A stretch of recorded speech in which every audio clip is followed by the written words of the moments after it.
राधा कांद नमोस्तुते तप्त कांचन गौरांगी श्रीराधे वृंदावनेश्वरी शबानुसुते देवी प्रणमामि हरिप्रिय वाञ्छा कल्पतरुभ्यश्च कृपासिन्धुभ्येव च पतितानां पावनेभ्यो वैष्णवेभ्यो नमो नमः। नमो विष्णुपादाय कृष्णप्रेष्ठाय भूतले श्रीमते भक्तिवेदान्त स्वामिने नामिने नमस्ते सारस्वते देवे गौरवाणी प्रचारिणे निर्विशेषा शून्यवादी पाश्चात्य देशतारिणे।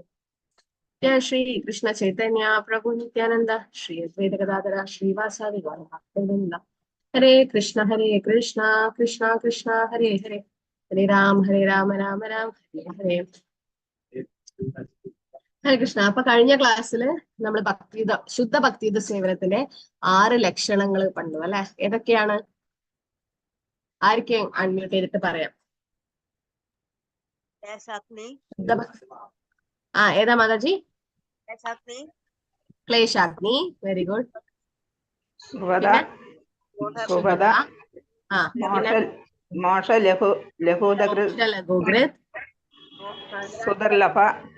സുദുർലഭ. സാന്ദ്രാനന്ദ വിശേഷാത്മ. ശ്രീകൃഷ്ണാകർഷണ വിശേഷമ ആത്മാ ശ്രീകൃഷ്ണാകൃഷ്ണി. ഓക്കെ. അപ്പം ശരി, ഇത് എങ്ങനെയാണെന്ന് എക്സ്പ്ലെയിൻ ചെയ്യാൻ പറ്റുമോ? ക്ലേശാഗ്നി എന്ന് പറഞ്ഞാൽ എന്താ? ക്ലേശാഗ്നി എല്ലാ ക്ലേശങ്ങളിൽ നിന്നും മുക്തി ലഭിക്കുന്നത്, അതായത് എല്ലാ ക്ലേശങ്ങളും അവസാനിക്കുന്നത്. പിന്നെ അടുത്തത് പരിശുദ്ധ ഭക്തി സേവനം. അല്ല, അതിന്റെ ലക്ഷണങ്ങൾ. പരിശുദ്ധ ഭക്തി സേവനത്തിന് ഒന്നാമത് ക്ലേശാഗ്നി, 2 സർവമംഗളകരം. സർവമംഗളം. അതെന്താ? ശുഭത. ശുഭത സർവമംഗളം. ഓക്കെ. പിന്നെ അടുത്തത് മോക്ഷലഘൂകൃത് എന്ന് പറഞ്ഞാൽ എന്താ? ശുദ്ധഭക്തി സേവനം ചെയ്യുന്നവർക്ക് മോക്ഷം പോലും ആഗ്രഹിക്കുന്നില്ല. മോക്ഷം പോലും ആഗ്രഹിക്കുന്നില്ല. ശുദ്ധഭക്തിയുടെ സേവനം ചെയ്യുന്ന ഭക്തന്മാര് മോക്ഷം പോലും ആഗ്രഹിക്കുന്നില്ല. ഓക്കെ. പിന്നെ സുദുർലഭ എന്ന് പറഞ്ഞാൽ വളരെ വളരെ വിരളമായി കിട്ടുകയുള്ളൂ. പിന്നെ സാന്ദ്രാനന്ദ വിശേഷാത്മ എന്താ? ശുദ്ധമായ ഭക്തി സേവനത്തിൽ നിരതരായിരിക്കുന്നവർ പോലും നമുക്ക് ആനന്ദം ലഭിക്കുന്നത്. ഓക്കെ. പിന്നെ ലാസ്റ്റ് ശ്രീകൃഷ്ണ ആകർഷണി, ഭഗവാനെ പോലും ആകർഷിക്കുന്നു. ഓക്കെ. അപ്പൊ ഇതാണ് ശുദ്ധഭക്തി സേവനത്തിന്റെ 6 ലക്ഷണങ്ങൾ നമ്മൾ കഴിഞ്ഞ ക്ലാസ്സിൽ കണ്ടു. ഓക്കെ. അപ്പൊ ക്ലേശാഗ്നി, ശുഭത ഏത് ഭക്തിയിലാണ് കാണുക? സാധനാഭക്തി. പിന്നെ ഈ 2 കൂടെ സുദുർലഭയും സാന്ദ്രാനന്ദ വിശേഷാത്മ അതേതിലാ കാണുക? ഭാവഭക്തി. 6 ലക്ഷണങ്ങളും ഏത് ഭക്തിയിലാണ് 6 ലക്ഷണങ്ങളും കാണുന്നത്? പ്രേമഭക്തി. ഓക്കെ. അപ്പൊ ഇത്രയും കാര്യങ്ങൾ നിങ്ങൾ ആദ്യത്തെ അധ്യായത്തിൽ മനസ്സിലാക്കണം. ഇപ്പൊ ഇന്ന് നമ്മൾ ഭക്തിയുടെ അമൃത് സെഷൻ 2 ശുദ്ധ ഭക്തി സേവനത്തിന്റെ നിർവചനം അത് നമ്മൾ കാണാം. അപ്പൊ നമ്മൾ അന്യാഭിലാഷ ശൂന്യം കണ്ടു അല്ലെ. അന്യാഭിലാഷ ശൂന്യം എന്ന നമ്മൾ ഇത് ഡിസ്കസ് ചെയ്തിരുന്നോ? ഇല്ല അല്ലെ. അന്യാഭിലാഷ ശൂന്യം ഈ വേഴ്സ് നമ്മൾ ഡിസ്കസ് ചെയ്തില്ലേ?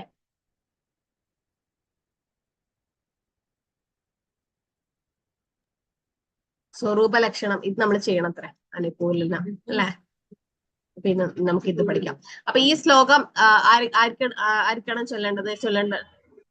ശ്ലോകം ചൊല്ലാൻ അന്യാഭിലാഷിത ശൂന്യം സാവിത്രിക്ക് കൃപേശ്വരി മാതാജി ചൊല്ലിക്കോ. അന്യാഭിലാഷിത ശൂന്യം ജ്ഞാനകർമാദ്യനാവൃതം ആനുകൂല്യേന കൃഷ്ണാനുശീലനം ഭക്തിരുത്തമ. ഓക്കെ. സോ അന്യാഭിലാഷിത ശൂന്യം എന്ന് പറഞ്ഞാൽ വേറൊരു ആഗ്രഹങ്ങളും ഇല്ലാതെ ജ്ഞാനകർമാദി അനാവൃതം, ജ്ഞാനത്തിനെയും കർമ്മത്തെയും ഒക്കെ മറികടന്ന് ആനുകൂല്യേന കൃഷ്ണാനുശീലനം അല്ലെ. ആനുകൂല്യം എന്ന് പറഞ്ഞാൽ ഭഗവാൻ ആഗ്രഹിക്കുന്ന രീതിയിൽ ഫേവറബിൾ, ഭഗവാനെ സംതൃപ്തിപ്പെടുത്തുന്ന രീതിയിൽ ആനുകൂല്യേന കൃഷ്ണാനുശീലനം ചെയ്യുന്നതാണ് ഏറ്റവും ഉയർന്ന ഭക്തി, അല്ലെങ്കിൽ പ്യോർ ഡിവോഷണൽ സർവീസ്. ശുദ്ധ ഭക്തിയുടെ സേവനത്തിന്റെ ഡെഫിനിഷൻ അല്ലെങ്കിൽ ഈ ശ്ലോകം നിങ്ങൾ എല്ലാവരും പഠിച്ചിരിക്കണം. ഇതിന്റെ അർത്ഥം അറിഞ്ഞിരിക്കണം. അപ്പൊ അർത്ഥം നിങ്ങൾക്ക് ഇതുപോലെ അറിയണം, പക്ഷെ ഏകദേശം ഇതിന്റെ അർത്ഥം പറഞ്ഞിരിക്കണം. അപ്പൊ ജ്ഞാനം വ്യക്തി സ്വാതന്ത്ര്യം ലക്ഷ്യമിടുന്ന അറിവ്, കർമ്മം പ്രതിഫലം തേടുന്ന പ്രവർത്തനം എന്നിവയിൽ ഉൾപ്പെടാത്ത ശരീരം, മനസ്സ്, സംസാരം തുടങ്ങിയ എല്ലാ പരിശ്രമങ്ങളിലൂടെയും വിവിധ ആത്മീയ വികാരങ്ങളുടെ ഭാവങ്ങൾ പ്രകടനത്തിലൂടെയും നിർവഹിക്കപ്പെടുന്ന ശ്രീകൃഷ്ണന്റെ ആനന്ദത്തിനായി മാത്രമുള്ള പ്രവർത്തനങ്ങൾ, അല്ലെങ്കിൽ മറ്റൊരു വിധത്തിൽ പറഞ്ഞാൽ ശ്രീകൃഷ്ണനിലേക്കുള്ള സേവനത്തിന്റെ തടസ്സമില്ലാത്ത ഒഴുക്ക്, ശ്രീകൃഷ്ണന് സന്തോഷം നൽകാനുള്ള അഭിലാഷമല്ലാതെ മറ്റെല്ലാ ആഗ്രഹങ്ങളും ഇല്ലാത്തതിനെ ഉത്തമ ഭക്തി, ശുദ്ധമായ ഭക്തിയുത സേവനം എന്ന് വിളിക്കുന്നു. അതായത് കൃഷ്ണന് സന്തോഷം നൽകാനുള്ള അഭിലാഷമല്ലാതെ മറ്റൊരു ആഗ്രഹമില്ല. അപ്പൊ ഭക്തി ചെയ്യുന്നതിന്റെ ഉദ്ദേശം എന്താ? അപ്പം ആരോ ഒരു സീനിയർ വൈഷ്ണവൻ പറഞ്ഞു, നമ്മൾ ഒരുപാട് വർഷം ഭക്തി ചെയ്തുവല്ലോ, ഒരുപാട് വർഷമായിട്ട് നമ്മൾ കൃഷ്ണാവത്തിൽ ഉണ്ടെന്ന് പറഞ്ഞിട്ട് കാര്യമില്ല. നമ്മള് ചെയ്യുന്ന ഭക്തി ഭഗവാന്റെ സംതൃപ്തിക്ക് വേണ്ടിയിട്ടാണോ? അതാണ് ഇമ്പോർട്ടന്റ്. ദ ഇന്റൻഷൻ ടു ഭക്തി. ഇന്റൻഷൻ എന്ന് പറഞ്ഞാൽ നമ്മുടെ ഉദ്ദേശ ലക്ഷ്യം. അതാണ് വളരെ പ്രധാനപ്പെട്ടത്. അല്ലാണ്ട് നമ്മള് ആർത്താർത്ഥി ജ്ഞാനി ജിജ്ഞാസോ പൈസക്ക് വേണ്ടിയിട്ടും മോക്ഷം കിട്ടാനും അതിനു വേണ്ടിയിട്ടൊന്നുമല്ല ഭഗവാനിലേക്ക് പോകേണ്ടത്. ഭഗവാന്റെ സംതൃപ്തിപ്പെടുത്താൻ. ഇപ്പൊ നമ്മൾ ഇന്ന് പ്രസാദാക്കുന്നത് ഭഗവാന്റെ സംതൃപ്തിക്ക് വേണ്ടി, അല്ലെങ്കിൽ നമ്മൾ ജപിക്കുന്നത്, കീർത്തനം ചെയ്യുന്നത് എല്ലാം ഭഗവാന്റെ സംതൃപ്തിക്ക് വേണ്ടി, സന്തോഷിക്കാനുള്ള ഒരു അഭിലാഷം. അത് മാത്രമായിരിക്കണം ശുദ്ധഭക്തന്റെ ആഗ്രഹം. അതാണ് ഉത്തമ ഭക്തി, അല്ലെങ്കിൽ ശുദ്ധമായ ഭക്തിയുടെ സേവനം. നമ്മളൊന്നും ആ ഒരു ലെവലിൽ എത്തിയില്ല, കാരണം നമ്മളൊക്കെ കനിഷ്ഠ അധികാരി ലെവലത്തിലാണ് ഉള്ളത്. പക്ഷെ ഒരു ശുദ്ധ ഭക്തരെ ശില പ്രഭുപാദർ പോലുള്ള ശുദ്ധ ഭക്തന്മാരുടെ ഉദ്ദേശം ഇതാണ്, ഭഗവാനെ സംതൃപ്തിപ്പെടുത്തുക, വേറെ ഒരു അഭിലാഷവുമില്ല. അപ്പൊ ഇതാണ് കൃഷ്ണനിലേക്കുള്ള സേവനത്തിന്റെ തടസ്സമില്ലാത്ത ഒഴുക്ക്. ഭക്തിയുത സേവനം എങ്ങനെയായിരിക്കണം? ഒഴുക്ക് വേറെ എങ്ങനെയായിരിക്കണം? ഭക്തിയുത സേവനം തടസ്സം ഉണ്ടാവാൻ പാടില്ല. പിന്നെ അഹൈതുകി പ്രേമപൂർവമായിരിക്കണം. പ്രേമപൂർണമായിരിക്കണം. അഹൈതുകി അപ്രതിഹത. അഹൈതുകി അപ്രതിഹത അല്ലെ? സവൈ പുംസാ പരോ ധർമ്മോ യഥോ ഭക്തിർ അധോക്ഷചേ അഹൈതുകി അപ്രതിഹത യേ ആത്മാസു പ്രസീദതി.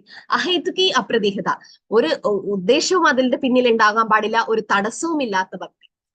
അപ്പൊ എന്റെ ഒരു ഫ്രണ്ട് ഉണ്ടായിരുന്നു. അപ്പം നാളെ അവളുടെ റിസൾട്ട് വരും. അപ്പൊ തലേ ദിവസം ഭയങ്കര ജപത്തോട് ജപം. ചേച്ചി എന്താ നാളെ എന്റെ റിസൾട്ട് വരുന്നത്? അപ്പം അങ്ങനെയുള്ള ജപം അല്ല ഉദ്ദേശിക്കുന്നത്. അപ്പൊ ഒരു ഉള്ളിലൊരു ഉദ്ദേശമുണ്ട് ആ ജപത്തിന് വേണ്ടി, അങ്ങനെയല്ല. പക്ഷെ അങ്ങനെ ജപിച്ചാലും ഭഗവാൻ അത് സ്വീകരിക്കും. കാരണം അവരൊക്കെ സുഹൃതികളാണ്. അറ്റ്ലീസ്റ്റ് അവർ ജപിക്കുന്നുണ്ടല്ലോ, അറ്റ്ലീസ്റ്റ് അവർ കൃഷ്ണന്റെ അടുത്ത് പോകുന്നുണ്ടല്ലോ. ഉപദേവതമാരുടെ അടുത്ത് പോകാതെ അവർ വരുന്നുണ്ട്. അല്ലെങ്കിൽ അഭക്തപാരന്മാരെ പോലെ ഭഗവാനെ നിന്ദിക്കുന്നില്ല. അപ്പൊ അറ്റ്ലീസ്റ്റ് അവര് ഭഗവാന്റെ നാമം ജപിക്കുന്നുണ്ട്. ഉദ്ദേശം എന്തോ ആയിക്കോട്ടെ, ഭഗവാൻ അത് തൃപ്തി തന്നെയാണ്. പക്ഷെ ഭഗവാനെ ലഭിക്കില്ല, അവർക്ക് അവർ ഉദ്ദേശിച്ച കാര്യം ലഭിക്കും അല്ലെ? ഭഗവാനെ തന്നെ അവർക്ക് കൊടുക്കില്ല. അത് ഒരു കനിഷ്ഠ അധികാരി. പിന്നെ അൺമോട്ടിവേറ്റഡ്, അൺഇന്ററപ്റ്റഡ്. ഇന്ന് എനിക്ക് തലവേദന, പനിക്കുന്നു, ഞാൻ ജപിക്കില്ല, നാളെ ജപിക്കാം. ഓക്കെ, ഹരിനാമം നമുക്ക് അങ്ങനെ മാറ്റിവെക്കാം. ദീക്ഷ എടുത്ത ആൾക്കാരായാലും 16 മല നമുക്ക് എന്തെങ്കിലും കാരണം കൊണ്ട് നമ്മൾ യാത്രയിലാണ്, അല്ലെങ്കിൽ നമുക്ക് അസുഖമാണ്, എന്തെങ്കിലും കാരണം കാരണം വീട്ടിലെ വലിയ ഫംഗ്ഷൻ ഉണ്ട്, അപ്പൊ നമുക്ക് ജപിക്കാൻ പറ്റാത്തൊരു സമയമാകുമ്പോൾ നമുക്കത് നാളത്തേക്ക് അത് മാറ്റിവെക്കാം. ഇപ്പൊ എല്ലാവർക്കും ബാങ്ക് ബാലൻസ് ഓർമ്മയുണ്ടാവില്ല, നല്ല ഓർമ്മയുണ്ടാവും. എത്ര പൈസ, എത്ര ഇൻട്രസ്റ്റ് വന്നു, എല്ലാം ഓർമ്മയുണ്ടാവും അല്ലെ? നമ്മുടെ അക്കൗണ്ടിലുള്ള പൈസ. അതുപോലെ നമുക്കൊരു ജപ അക്കൗണ്ട് കൂടെ ഉണ്ടാവണം. ഞാൻ എത്ര മാല കഴിഞ്ഞ ആഴ്ച ജപിച്ചില്ല, എത്ര മാല മിഞ്ഞാന്ന്, ഇന്നലെ എത്രയൊക്കെ, അതൊക്കെ കൂട്ടി വെച്ചിട്ട് വേണം നമ്മൾ ജപിക്കാൻ. അപ്പം ആ ഒരു ബാലൻസ് നമുക്ക് ഓർമ്മയുണ്ടാവണം എന്ന് പറയും. അപ്പൊ അൺഇന്ററപ്റ്റഡ്, അൺമോട്ടിവേറ്റഡ്. പക്ഷെ നമ്മൾ ബ്രാഹ്മണിക് ഇനീസിയേഷൻ, സെക്കൻഡ് ഇനീസിയേഷൻ അല്ലെങ്കിൽ ഗായത്രി മന്ത്രം സ്വീകരിച്ചു കഴിഞ്ഞാൽ ഗായത്രി ഒരിക്കലും നാളത്തേക്ക് വെക്കാൻ പാടില്ല, അന്ന് തന്നെ തീർക്കണം. അത് 3 നേരം, രാവിലെ, ഉച്ചക്ക്, വൈകുന്നേരമായിട്ട് കറക്റ്റ് സമയത്തിന് നമ്മൾ ചെയ്യണം. പറ്റുന്നില്ലെങ്കിൽ അതേ ദിവസം തന്നെ രാത്രി ചെയ്യാം, പക്ഷെ പിറ്റേ ദിവസത്തേക്ക് വെക്കാൻ പാടില്ല എന്നാണ് ഗായത്രി. പക്ഷെ ഹരിനാമം അങ്ങനെയല്ല. ഹരിനാമം ഒരുപാട് കൃപയാണ്, നാമപ്രഭുവാണ്. കലികാലേ നാമരൂപേ കൃഷ്ണാവതാർ. നാമത്തിന്റെ രൂപത്തിലാണ് ഭഗവാൻ അവതരിച്ചത് അല്ലെ? നാമാണോ ഭഗവാനാണോ വലുത്? കൃഷ്ണന്റെ നാമാണോ കൃഷ്ണനാണോ വലുത്?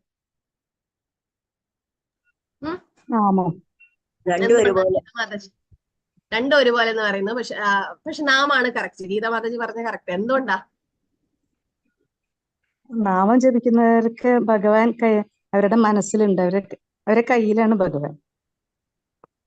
അപ്പം അത് മാതാജി പറഞ്ഞ പോലെയില്ലേ, നാമവും ഭഗവാനും തമ്മിൽ വ്യത്യാസമില്ലല്ലോ. അഭിന്നത്വം നാമനാമിന നാമചിന്താമണി കൃഷ്ണ ചൈതന്യ രസ വിഗ്രഹ പൂർണ്ണശുദ്ധം നിത്യമുക്തം അഭിന്നത്വം നാമനാമിന. അഭിന്നത്വം നാമനാമിന, നാമവും നാമിയും തമ്മിൽ വ്യത്യാസമില്ല.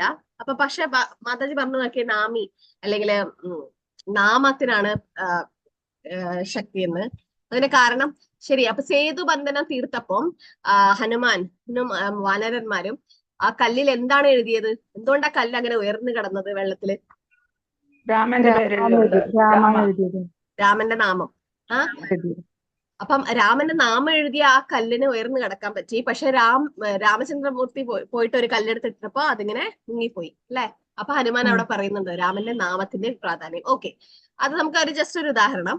പക്ഷെ എന്തുകൊണ്ടാണ് നാമത്തിന് ശക്തി കൂടുതലോ കാരുണ്യം കൂടുതൽ എന്ന് പറയുന്നത് വെച്ചാൽ, നാമം ഭഗവാനോട് ചെയ്ത അപരാധം പോലും നാമം ഇല്ലാതാക്കും. ഇപ്പൊ നിങ്ങൾ സേവാപരാധം, ഇപ്പൊ നമ്മള് എന്താ പറയാ, നമ്മൾ ഓഫർ ചെയ്യുമ്പോ അറിയാണ്ട് ഒരു മുടി അതിൽ വീണു, അല്ലെങ്കിൽ എന്തെങ്കിലും ഒരു കാരണം നമ്മൾ തുമ്മി, പിന്നെ പണ്ടൊക്കെ നമ്മള് എങ്ങനെയാ കുക്ക് ചെയ്തോണ്ടിരിക്കുമ്പോൾ നമ്മൾ ഉപ്പൊക്കെ നോക്കും അല്ലെ, പറയാണ്ട് അങ്ങനെ നോക്കിപ്പോയി, അല്ലെങ്കിൽ നമ്മൾ ശരിക്കും അങ്ങനെ നോക്കാൻ പാടില്ല. പക്ഷെ നമ്മൾ എന്തെങ്കിലും ഒരു അപരാധം ചെയ്തു, സേവാപരാധം, എന്തെങ്കിലും ഒരു ചെറിയ അപരാധം ഉണ്ടായി, അതൊരു ഒഫൻസ് ആയി, അപ്പൊ ആ ഭഗവാനോട് ചെയ്യുമ്പോൾ, അല്ലെങ്കിൽ നാമം നമ്മൾ എന്തെങ്കിലും സേവ ചെയ്യുമ്പോ, അല്ലെങ്കിൽ എന്തെങ്കിലും ഏകാദശി എടുത്തപ്പോ എന്തെങ്കിലും ഒരു ഒഫൻസ് ആയി അല്ലെങ്കിൽ അപരാധമായി, ആ അപരാധം ഭഗവാനോട് ചെയ്ത അപരാധം പോലും നാമത്തിന് ഇല്ലാണ്ടാക്കാൻ പറ്റും. അതുകൊണ്ടാണ് നാമത്തിന് ഭഗവാനെ കാളി കാരുണ്യം എന്ന് പറയുന്നത്. അപ്പൊ ശുദ്ധ ഭക്തിയുത സേവനത്തിന്റെ നിർവചനം അതാണ്. ഒന്നാം തരം ഭക്തിയുത സേവനം വികസിക്കുമ്പോൾ ഒരാൾക്ക് എല്ലാ ഭൗതിക മോഹങ്ങളും ഏകാധിപത്യ തത്വ ചിന്തയിൽ നിന്ന് നേടിയ അറിവും ഫലപ്രദമായ പ്രവർത്തനവും ഇല്ലാതാകണം. കൃഷ്ണൻ ആഗ്രഹിക്കുന്നത് പോലെ ഭക്തൻ നിരന്തരം കൃഷ്ണനെ അനുകൂലമായി സേവിക്കണം. പ്രതികൂലമായിട്ട് കംസനോ രാവണനോ ഹിരണ്യകശിപോ എന്താ പറയാ എല്ലാ അസുരന്മാര് ചെയ്ത പോലെയല്ല പ്രതികൂല്യനായിരിക്കാൻ പാടില്ല ഭഗവാന്റെ സേവനം ചെയ്യുന്നത്. നെഗറ്റീവായിട്ടായിരിക്കാൻ പാടില്ല. അത് അനുകൂലമായിട്ടുള്ള സേവനമാണ് ഭഗവാൻ ആഗ്രഹിക്കുന്നത്. അതാണ് ശുദ്ധ ഭക്തിയുത സേവനം. അതില് സ്വരൂപ ലക്ഷണം, തടസ്ഥ ലക്ഷണം, അങ്ങനെ രണ്ടെണ്ണം ഉണ്ട്. സ്വരൂപ ലക്ഷണം എന്താ?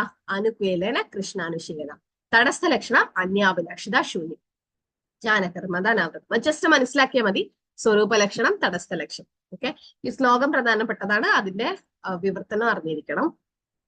അപ്പൊ അനുകൂലം എന്ന് പറഞ്ഞാൽ അനുകൂല ഉദ്ദേശത്തോടെയാണ് ഇത് നടപ്പിലാക്കുന്നത്. കൃഷ്ണനെ പ്രീതിപ്പെടുത്തുക എന്ന ഉദ്ദേശത്തോടെ മാത്രമാണ് ആ ഭക്തിയുടെ സേവനം ചെയ്യുന്നത്. ഭഗവാന്റെ സംതൃപ്തി, ഭഗവാന് സന്തോഷം ഉണ്ടാകുക, വേറെ ഒന്നും എനിക്ക് ആഗ്രഹമില്ല, അതായിരിക്കണം നമ്മുടെ ഉദ്ദേശം. ഇപ്പൊ ഒരു മാതാജി ഉണ്ടായിരുന്നു, ആ മാതാജിക്ക് പ്രീച്ച് ചെയ്യാൻ ഭയങ്കര ഇഷ്ടമാണ്, അതായത് നല്ല ക്ലാസ് എടുക്കണം എന്നൊക്കെ. പക്ഷെ അങ്ങനെ ഒരു അവസരം ഒന്നും കിട്ടിയില്ല. ഓരോ സ്ഥലത്ത് ഓരോ പോലെയാണ്. ഇപ്പൊ ചിലയിടത്ത് ബ്രഹ്മചാരികളെല്ലായിടത്ത് മാതാജിമാരെ ക്ലാസ് എടുക്കാൻ വിടില്ല. പക്ഷെ ചില അമ്പലത്തില് ഉപാധർ ഫോറിൻ കൺട്രീസിലൊക്കെ മാതാജിമാരെയാണ് പൂജാരിമാരാക്കി വെച്ചിട്ടുള്ളത്. പക്ഷെ ഇവിടെ ഇന്ത്യയിൽ അങ്ങനെ പ്രഭുപാദർ ചെയ്തില്ല. കാരണം ഒന്നാമത് ഇസ്കോൺ എന്ന് പറഞ്ഞത് ഒരു എന്താ പറയാ റെവല്യൂഷൻ ആണ്. അതായത് ഇവിടെ എല്ലാം ഒരുപാട് കോലിളക്കം സൃഷ്ടിച്ചിട്ടുണ്ട് ഇന്ത്യയിലെ മൊത്തം. ഇസ്കോൺ കൃഷ്ണാവബോധ സമിതി. അപ്പം പ്രഭുപാദർക്ക് ആ ഒരു ലെവലിൽ പോയില്ല. പക്ഷെ എന്നാലും പ്രഭുപാദർ മാതാജിമാര് ഒരുപാട് അവസരങ്ങൾ കൊടുത്തിട്ടുണ്ട്. യമുന ദേവിദാസി മാതാജി, ഗോവിന്ദ മാതിപുരുഷം എന്നുള്ള ആ ദർശനാരതിയുടെ പാട്ട് എല്ലാ ലോകമെമ്പാടുമുള്ള ഇസ്കോൺ അമ്പലത്തിൽ വെക്കണം എന്നൊക്കെ പറഞ്ഞത് പ്രഭുപാദറാണ്. നാം അത്രയ്ക്കും ഭക്തി ഭാവത്തിലായിരുന്നു മാതാജി. അപ്പം കൃഷ്ണനെ പ്രീതിപ്പെടുത്തുന്ന ഉദ്ദേശത്തോടെ അതാണ് പ്രഭുപാദരുടെ ഉദ്ദേശം. അപ്പൊ മാതാജിമാരും ചെയ്യുന്നത്, പ്രഭുപാദർ എന്താ ഉദ്ദേശിക്കുന്നത്, നല്ല രീതിയിൽ, അതായത് ആത്മാവാണ്, നമ്മൾ ഈ ശരീരം അല്ല എന്നുള്ള ഒരു ഇത് കാണിക്കാൻ വേണ്ടിയിട്ടാണ്. അപ്പം മാതാജിക്ക് ഇങ്ങനെ പ്രീച്ച് ചെയ്യാൻ ഭയങ്കര ആഗ്രഹമായിരുന്നു, പക്ഷെ പറ്റിയില്ല. അപ്പൊ ഒരു പ്രഭു പറഞ്ഞു, മാതാജിയുടെ ഗവർണിത്തൈസ് ഉണ്ട്, ചെറിയ ഡീറ്റീസ്, ആ ഡീറ്റീസിന് മുമ്പിൽ ഇരുന്നിട്ട് ക്ലാസ് എടുക്കുക, ഡീറ്റീസിന് വേണ്ടിയിട്ട് ഭാഗവതം വായിക്കാൻ തുടങ്ങുക ഡെയിലി.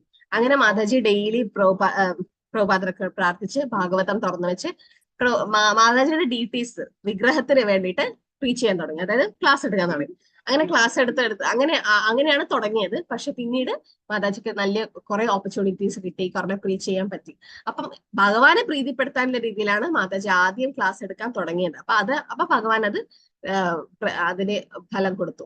അപ്പൊ ഉദാഹരണം എന്താ, അനുകൂലമായിട്ട് കൃഷ്ണനെ യശോദാമായ എങ്ങനെയാണ് കൃഷ്ണന് പാല് കൊടുക്കുന്നത്. പക്ഷെ പ്രതികൂലമായിട്ട് നമ്മൾ പൂതനേനെ എടുക്കാം അല്ലെ. പിന്നെ കംസൻ, രാവണൻ തുടങ്ങിയ രാക്ഷസന്മാർ കൃഷ്ണന് തന്റെ ഭക്തരോട് പോരാടാനും സംരക്ഷിക്കാനും അവസരം നൽകിക്കൊണ്ട് കൃഷ്ണനെ സന്തോഷിപ്പിക്കുന്നു. അപ്പൊ പ്രതികൂലമായിട്ട് എതിരായിട്ടാണ് അവർ ചെയ്യുന്നത്. ശുദ്ധ ഭക്തിയുടെ സേവനം കൃഷ്ണന് വേണ്ടിയാണ്, മറ്റാർക്കും വേണ്ടിയല്ല.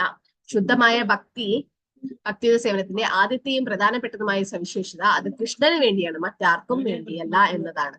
അപ്പൊ ഭഗവാന് വേണ്ടിയിട്ട് ചെയ്യുന്നതാണ് ശുദ്ധ ഭക്തിയുടെ സേവനം.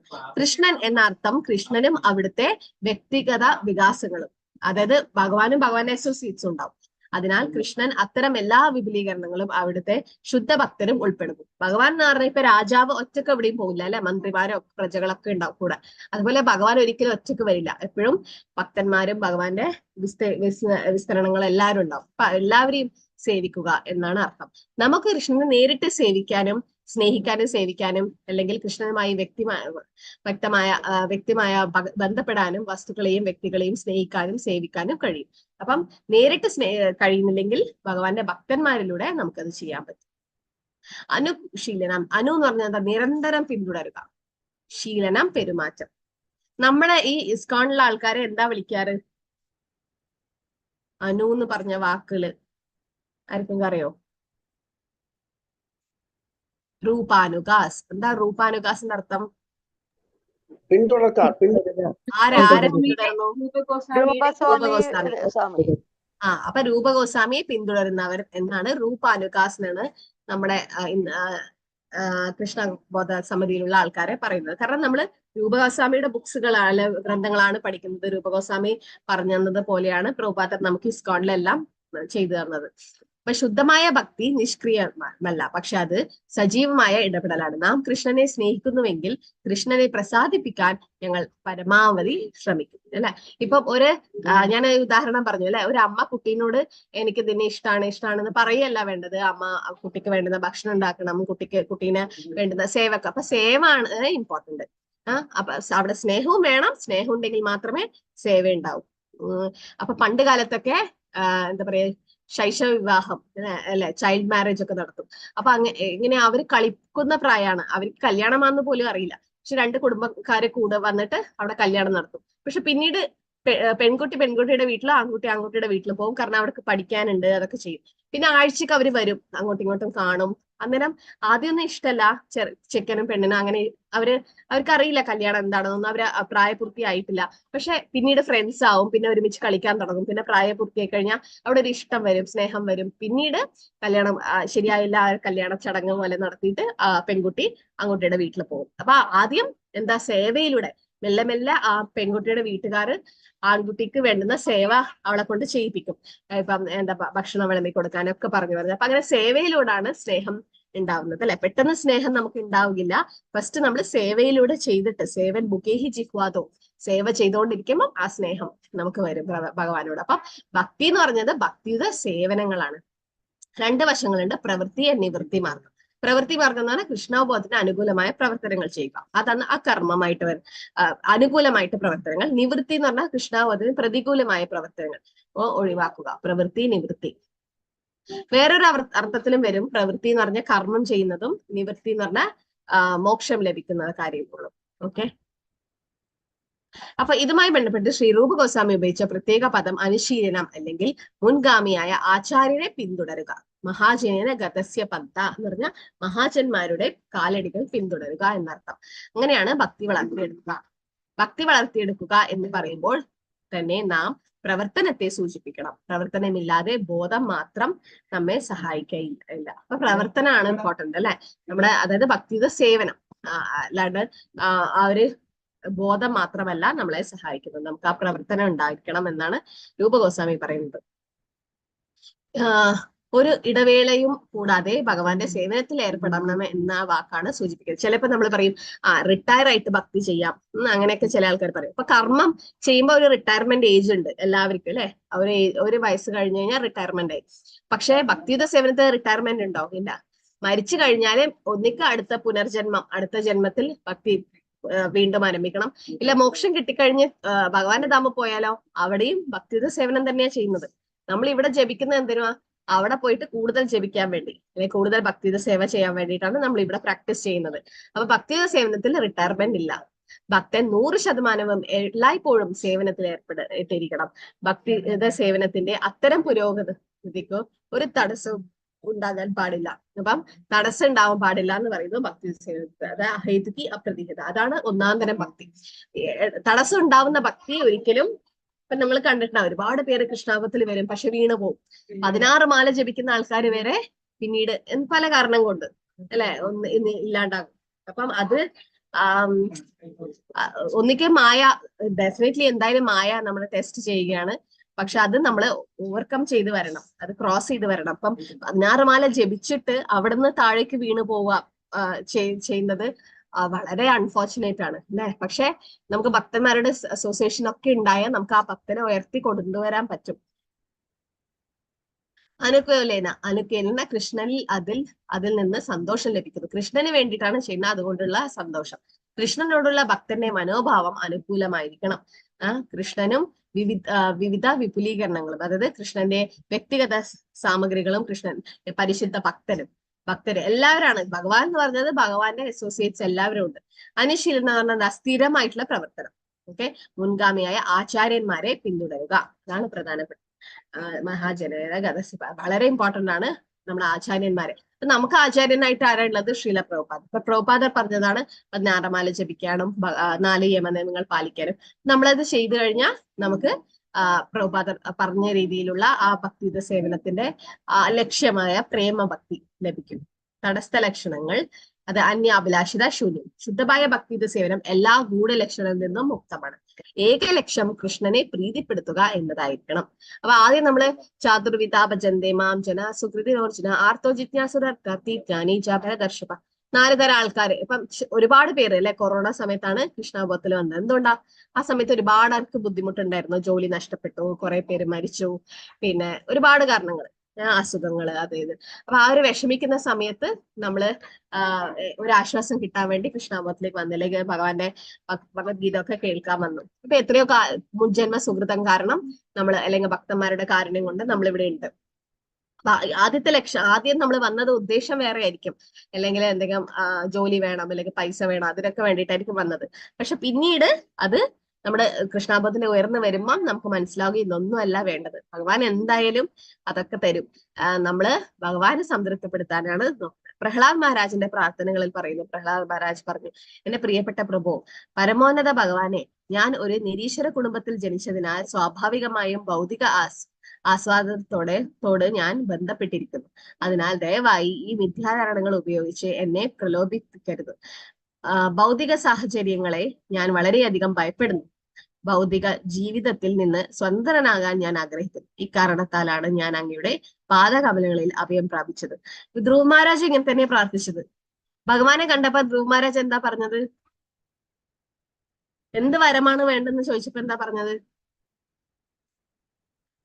ധ്രുവ മഹാരാജാവ് തന്റെ മുത്തച്ഛനായ ബ്രഹ്മാവിനെക്കാളി വലിയ സ്ഥാനം ആഗ്രഹിച്ചിരുന്നു അല്ലെ. അർത്ഥാർത്ഥിയായിട്ടാണ് പോയത് ഭഗവാനെ കാണാൻ. പക്ഷെ ഭഗവാൻ 6 മാസം കൊണ്ട് ഭഗവാൻ പ്രത്യക്ഷപ്പെടുകയും, ഇതിലെ വരിക 4-ാം സ്കന്ധം ഭാഗവതം. നിങ്ങൾ 3-ലെ എത്തിയില്ലേ അല്ലെ. ഇപ്പൊ 4-ാം സ്കന്ധത്തിൽ പറയുന്നുണ്ട്. സാവിത്രി മാതാജി ഒന്നും വേണ്ട എന്ന് പറഞ്ഞു. ഒന്നും വേണ്ട അല്ലെ. സ്വാമിൻ കൃതോസ്മി വരം ന യാച്ചെ. ഭഗവാൻ ചോദിച്ചു എന്ത് വരം വേണമെങ്കിൽ നീ ചോദിച്ചോന്ന് പറയും. പക്ഷേ സ്വാമി കൃതോസ്മി, എനിക്ക് കൃതജ്ഞതയുണ്ട്.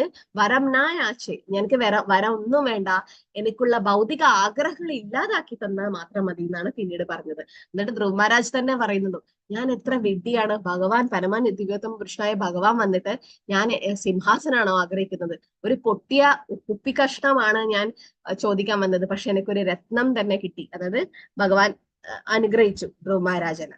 അതുപോലെ പ്രഹ്ലാദ് മഹാരാജൻ എന്താ പറയുന്നത്?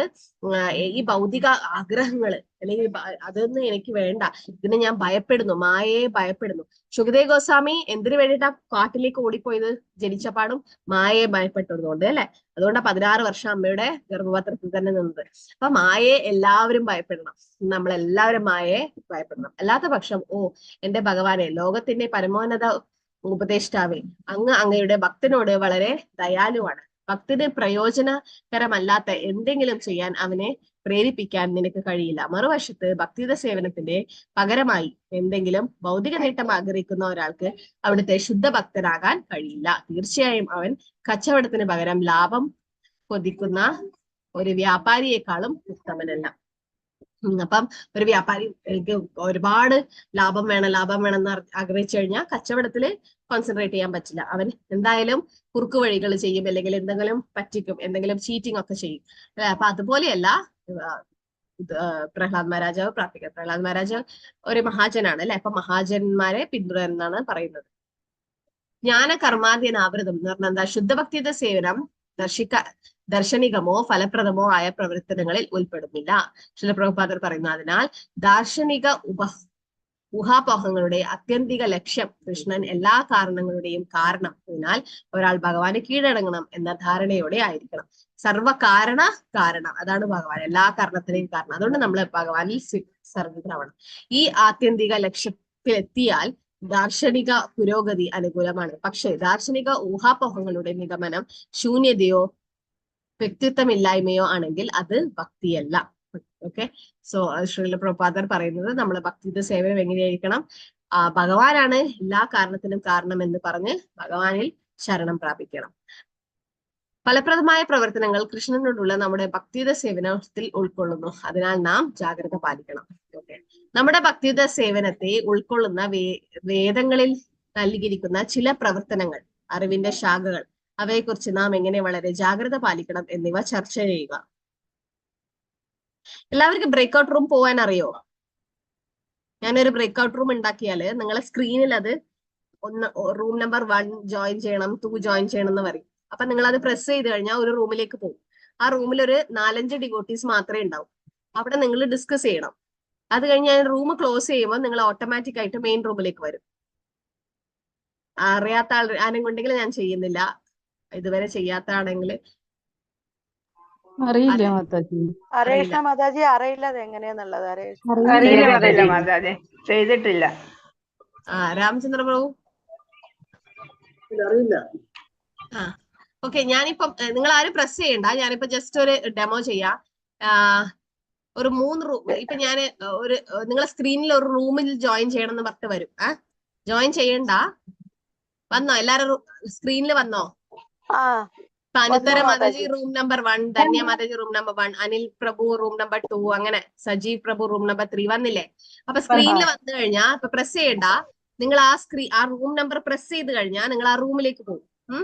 റൂമിലേക്ക് പോയി കഴിഞ്ഞാൽ തിരിച്ച് അവിടെ പോയിട്ട് അവിടെ ഡിസ്കസ് ചെയ്യാം. നിങ്ങൾ മെയിൻ റൂമിലെല്ലാം ഉണ്ടാവാം, നിങ്ങൾ ബ്രേക്ക്ഔട്ട് റൂമിൽ ഞാൻ അത് ക്ലോസ് ആക്കാം, ഏതായാലും വേണ്ട.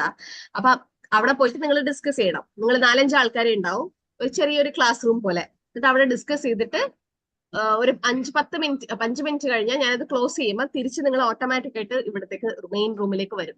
അപ്പൊ അതാണ് ബ്രേക്ക്ഔട്ട് റൂം. സാറില്ല, അതിപ്പോ നമ്മൾ ചെയ്തില്ല. അറ്റൻഡൻസ് ലിങ്ക് ഇട്ടിട്ടുണ്ട് മിനി മാതാജി. ഓക്കെ, നമ്മള് കാരണം അത് ടെക്നിക്കലി കുറച്ച് വിഷമാണ്. ചിലപ്പം സൂമിൽ തന്നെ ഔട്ടായി പോകും ചില ആൾക്കാർ. കാരണം leave the breakout room, leave the meeting എന്ന് പറഞ്ഞ 2 ഓപ്ഷൻ വരും. അപ്പൊ വേണ്ട, നമ്മൾ അതിപ്പോ ചെയ്യണ്ട. നമ്മളിപ്പം അടുത്ത സ്ലൈഡിലേക്ക് പോവാം. എല്ലാവരും അറ്റൻഡൻസ് ലിങ്ക് ഫില്ല് ചെയ്യുക. ഓക്കെ,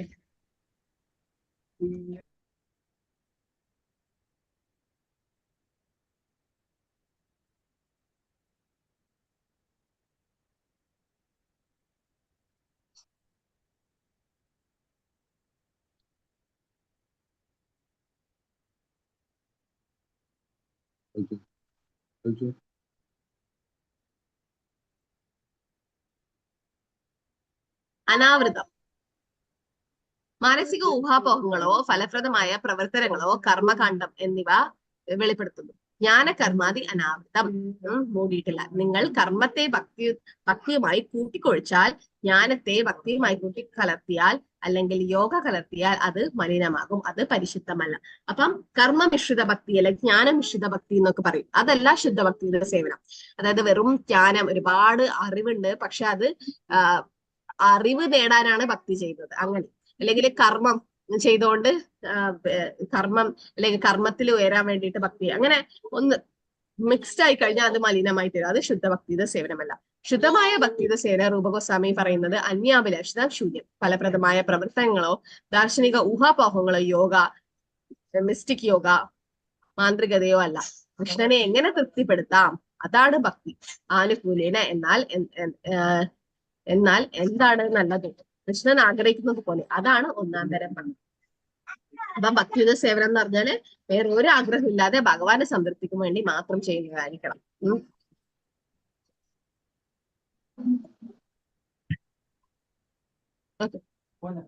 സ്വരൂപത്തെയും തടസ്സലക്ഷണയും പരാമർശിച്ച് ശുദ്ധമായ ഭക്തിയുത സേവനത്തിന് നിർവചനം. അപ്പൊ ഇതാണ് നമ്മൾ ഇതിൽ പഠിച്ചത് അല്ലെ. ഭക്തിയുത ശുദ്ധ ഭക്തിയുത സേവനം എന്താ? അന്യാഭിലാഷിത ശൂന്യം, ജ്ഞാനകർമ്മനാപിതം, ആനുകൂല്യേന കൃഷ്ണാനുശീലം, ഭക്തി ഉത്തമം. അപ്പൊ ശുദ്ധമായ ഭക്തി നമ്മൾ കണ്ടു. പിന്നെ ജ്ഞാനമിശ്രിതം, കർമ്മമിശ്രിതമായ ഭക്തി. അപ്പൊ പ്രഭുപാദ് പറയുന്നു, ഞങ്ങളുടെ മാർഗനിർദ്ദേശത്തിനായി മാത്രമാണ് ശ്രീ രൂപ ഗോസ്വാമി ഭക്തിരസാമൃത സിന്ധു എന്ന പുസ്തകം തയ്യാറാക്കിയത്. അതിപ്പോൾ ഭക്തിയുടെ അമൃതത്തിന്റെ രൂപത്തിൽ അവതരിപ്പിക്കും. കൃഷ്ണാവബോധ പ്രസ്ഥാനത്തിൽ ഏർപ്പെട്ടിരിക്കുന്ന ആളുകൾക്ക് ഈ മഹത്തായ സാഹിത്യം പ്രയോജനപ്പെടുത്തുകയും കൃഷ്ണാവബോധത്തിൽ വളരെ ഉറച്ചു നിൽക്കുകയും ചെയ്യാം. അപ്പൊ ഇതാ ഞാൻ പറഞ്ഞ ഭക്തന്മാർക്ക് വേണ്ടിയിട്ട് മാത്രമുള്ളതാണ് ഭക്തിരസാമൃത. നമ്മൾ ഒരിക്കലും പുസ്തക വിതരണത്തിന് പോകുമ്പോ അല്ലെങ്കിൽ വേറെ പുതിയതായിട്ട് കൃഷ്ണാവബോധത്തിൽ വന്ന ആൾക്കാർക്ക് ഇത് കൊടുക്കാൻ പാടില്ല. അവർക്ക് മനസ്സിലാവില്ല ഭക്തിയുടെ സേവനം എന്താ. അവര് കനിഷ്ഠ അധികാരികളായിട്ട് നിൽക്കുക ചെയ്യാം. ഇത് പക്ഷെ ശുദ്ധ ഭക്തിയുടെ സേവനം. അപ്പൊ പ്രഭുപാദർ എന്താ പറയാ, സാധന ചെയ്യുന്ന ഭക്തന്മാർക്കാണ്. മിനിമം 16 മാല ജപിക്കുന്ന ആൾക്കാർക്കെങ്കിലും എല്ലാവർക്കും വായിക്കാം ഭക്തിരസാമൃത സിന്ധു. പക്ഷെ 16 മാല ജപിക്കുന്ന ആൾക്കാർ വായിക്കുമ്പോൾ അത് കൂടുതൽ അവരത് അപ്ലൈ ചെയ്യും ലൈഫിൽ. അപ്പൊ അതാണ് ഭക്തിയുത സേവനത്തിന്റെ പ്രക്രിയകളെ പറ്റി പറയുന്നത്. ഓക്കെ, അന്യാഭിലാഷിത ശൂന്യം. ഈ ഡിസ്കഷൻ മാത്രം ചെയ്യാൻ, എന്നിട്ട് ഞാൻ അടുത്ത സെഷനിലേക്ക് പോവാം. ശ്രീല പ്രഭുപാദരുടെ പുസ്തകങ്ങളിൽ നൽകിയിരിക്കുന്ന ഉത്തമ ഭക്തിയുടെ ഉദാഹരണങ്ങൾ ചർച്ച ചെയ്യുക. അപ്പം ഏതെങ്കിലും ഉദാഹരണങ്ങൾ പറയോ? ശുദ്ധ ഭക്തിയുത സേവനത്തിന്റെ ഉദാഹരണങ്ങൾ ആരൊക്കെയാ നിങ്ങൾക്ക് ഓർമ്മ വരുന്നത് പെട്ടെന്ന്? പ്രഹ്ലാദ മഹാരാജാവ്. ഗോപികമാര്. രാജാവ് ആരാ? ഗോപികമാര്. ഗോപികമാര്, ഗോപീസ്. വൃന്ദാവനത്തിലെ ഗോപിമാരാണ് ഏറ്റവും ശുദ്ധ ഭക്തിയുത സേവനം ചെയ്യുന്നത് അല്ലെ. പിന്നെ അംബരീഷ് മഹാരാജാവ്. വേറെ ആരാ? അംബരീഷ മഹാരാജ്. പിന്നെ പാണ്ഡവര്. പാണ്ഡവര്. മഹാരാജാവ്. പിന്നെ കുന്തിമാറാണി. കുന്തിമാറാണി. പിന്നെ ഉത്തര ദ്രൗപദി. പഞ്ചാലി. ആരാ? മഞ്ചരിമാര്. പിന്നെ ദ്രൗപദി. ദ്രൗപദി. ദ്രൗപദി. ദ്രൗപദി. ഹനുമാൻ ശുദ്ധ ഭക്തിയുത സേവനം ചെയ്തിട്ടുണ്ട്. പിന്നെ ബലരാമസ്വാമി. നാരദർ. ബൽറാം. നാരദ് മുനി ശുദ്ധ ഭക്തനാണ്. ഓക്കെ, അപ്പൊ ഇതൊക്കെ ശുദ്ധ ഭക്തിയുത സേവനത്തിന് ഉദാഹരണങ്ങളാണ് അല്ലെ. ഇപ്പൊ സാധന ഭക്തിനെ പറ്റി നോക്കാം ഇന്ന്. സാധന ഭക്തി എന്ന് പറഞ്ഞാൽ എന്താ? സാധന ഭക്തി എന്ന് പറഞ്ഞാ നമ്മളെല്ലാ വൈദ്യവിധി പ്രകാരം. അപ്പൊ 2 തരം സാധന ഭക്തി എന്തൊക്കെയാ? വൈദ്യസാധന ഭക്തി, വൈദ്യ സാധന ഭക്തി, രാഗാനുഗ സാധന ഭക്തി അല്ലെ. സാധന ഭക്തി എന്ന് പറഞ്ഞത് എന്താ? ഭക്തി പരിശീലിക്കുന്ന ഭക്തി, practice, devotional service in practice അല്ലെങ്കിൽ നമ്മൾ പരിശീലിക്കുന്ന ഭക്തിയാണ് സാധന ഭക്തി. അതുകൊണ്ട് നമ്മളെ സാധകർ എന്ന് പറയുന്നത്. അപ്പം ഈ സാധന ഭക്തി, വൈദ്യ സാധന ഭക്തിയുടെ രാഗാനുഗ. വൈദ്യ സാധന ഭക്തി എന്ന് പറഞ്ഞാൽ ഒരു ഗുരുവിന്റെ കീഴിൽ വിധിപ്രകാരം ചെയ്യുന്നത് അല്ലെ, വൈദ്യ സാധന ഭക്തി. കുറച്ചും കൂടെ അത് ഉയർന്നു വരുമ്പോ രാഗാനുഗ ഭക്തിയാകും. ഭഗവത്ഗീത, ശ്രീമദ് ഭാഗവതം തുടങ്ങിയ ഗ്രന്ഥങ്ങൾ മനസ്സിലാക്കുന്നതിൽ സ്വാഭാവികമായ അഭിരുചിയുള്ള വ്യക്തികൾക്ക് വെറും ഊഹാപോഹ അധിഷ്ഠിതവോ വാദപ്രതിവാദ ദോഷങ്ങൾ ശീലമാക്കിയവരെ അപേക്ഷിച്ച് ഭക്തിയുത സേവനം എളുപ്പമാണ്. അപ്പം ഭഗവാന്റെ ഗ്രന്ഥങ്ങളെ പാലിക്കുന്നവർക്ക് ഭക്തിയുത സേവനം ചെയ്യാൻ വളരെ എളുപ്പമാണ്. ശുദ്ധമാഗത ഭക്തിയുത സേവനത്തിന്റെ 6 സ്വഭാവ വിശേഷങ്ങൾ നമ്മൾ കണ്ടു. അതിൽ ക്ലേശാഗ്നി, ശുഭത, ഇത് രണ്ടുമാണ് സാധന ഭക്തിയിൽ കാണുന്നത്. ക്ലേശാഗ്നി എന്ന് പറഞ്ഞാൽ പാപത്തിന്റെ 4 തരം ഫലങ്ങളും എല്ലാത്തരം പാപ പ്രതികരണങ്ങളും നിഷ്ഫലമാക്കാൻ ഭക്തിയുത സേവനത്തിന് കഴിയും. ഏതാണ് പാപത്തിന്റെ 4 തരം ഫലങ്ങൾ? പാപത്തിന്റെ 4 തരം ഫലങ്ങൾ. പാപം ബീജം, അപ്രാരബ്ധം, പിന്നെ അപ്രാരബ്ധം, പ്രാരബ്ധം, കൂട്ടം. Very good. സോ ഇതാണ് പാപത്തിന്റെ 4 പ്രതികൾ. ബീജാണ് ആദ്യം വരിക. ബീജം എന്ന് പറഞ്ഞാൽ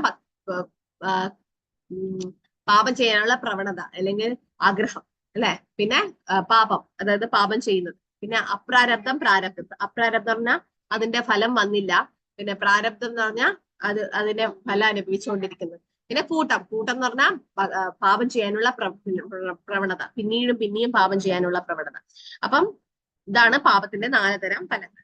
കൃഷ്ണാവധ പ്രവർത്തനം ഏറ്റവും ഉയർന്ന സേവനമാകുന്നത് എങ്ങനെയെന്ന് വിശദീകരിക്കുക.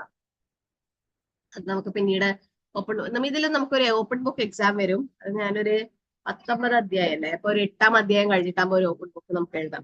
പിന്നെ 18 കഴിഞ്ഞിട്ടാകുമ്പോ ഒരു ക്ലോസ് ബുക്ക്. ഓക്കെ, ഒരു ഓപ്പൺ ബുക്ക് ഉണ്ട്. മിനി മാതാജി അല്ലെങ്കിൽ ശ്രീജ മാതാജി എന്നെ ഓർമ്മിപ്പിക്കണം. ഹരേ കൃഷ്ണ അറ്റൻഡൻസിന്റെ ഫോം ഇടൂ, എനിക്ക് കിട്ടിയില്ല. ഇട്ടില്ലേ മാതാജി? മിനി മാതാജി ഒന്നുകൂടെ ഷെയർ ചെയ്യും. ഹരേ കൃഷ്ണ.